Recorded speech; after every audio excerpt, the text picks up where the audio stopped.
फडणवीस किंवा त्यांचे लोक काम करतात। अनागोंदी, अराजक, लूटमार हे सगळे घाशीराम कोतवाल आहेत तीन।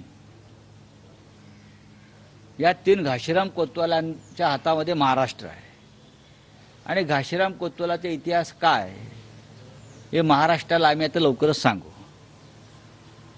अक्षरशः लूटमार, खोटारडेपणा, अराजक असा तो काळ होता पेशव्यांचा आणि घाशीराम कोतवालांचा।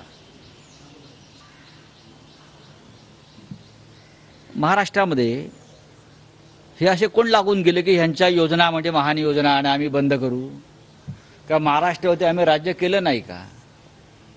या महाराष्ट्राला शिवसेनेनं 3 मुख्यमंत्री दिले आणि 70 वर्षापेक्षा जास्त काळ या राज्यामध्ये अनेक मुख्यमंत्री होऊन गेले।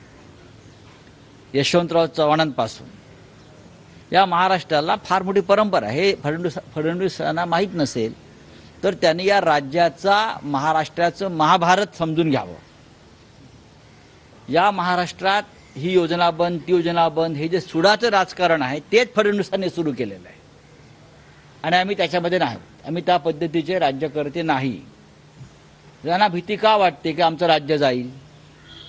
ही त्यांची भीती आहे। आम्ही हारतो आहोत म्हणून ते लोकांना धमक्या देत आहेत, देवेंद्र फडणवीसजी। बाकी इतर 2 त्यांचे जे पार्टनर आहेत त्यांच्याविषयी काय बोलण्यात अर्थ नाही, पण देवेंद्र फडणवीस हे पडद्यामागून जे करतायत कपट कारस्थानं आणि महाराष्ट्र ते उघड्या डोळ्याने पाहतो आहे।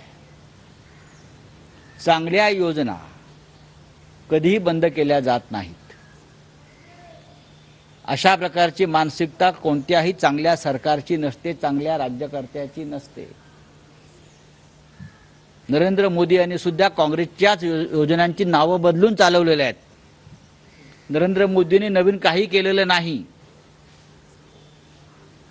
काँग्रेसच्या ज्या योजना होत्या वर्षांवर्षाच्या, गरिबांच्या बाबतीत, संरक्षणाच्या बाबतीत, सामाजिक न्यायाच्या बाबतीत, या सगळ्या योजना त्यांनी फक्त नावं बदलली, संस्थांची, योजनांची, इमारतींची, आणि त्या चालू केल्या। योजना त्याच आहेत।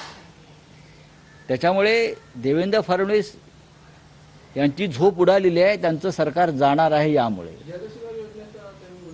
जलशिवार योजना वगैरे सोडून द्यावं, त्यांना का उल्लेख करायला झाला आहे?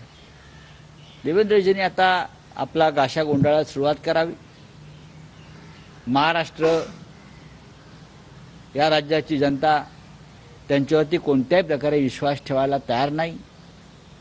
ज्या प्रकारचं दळभद्री आणि घाणेरडं डर्टी पॉलिटिक्स, घाणेरडं राजकारण या महाराष्ट्रात त्यांनी सुरू केलं, त्याचा अंत आता जवळ आलेला, एवढंच मी सांगतो।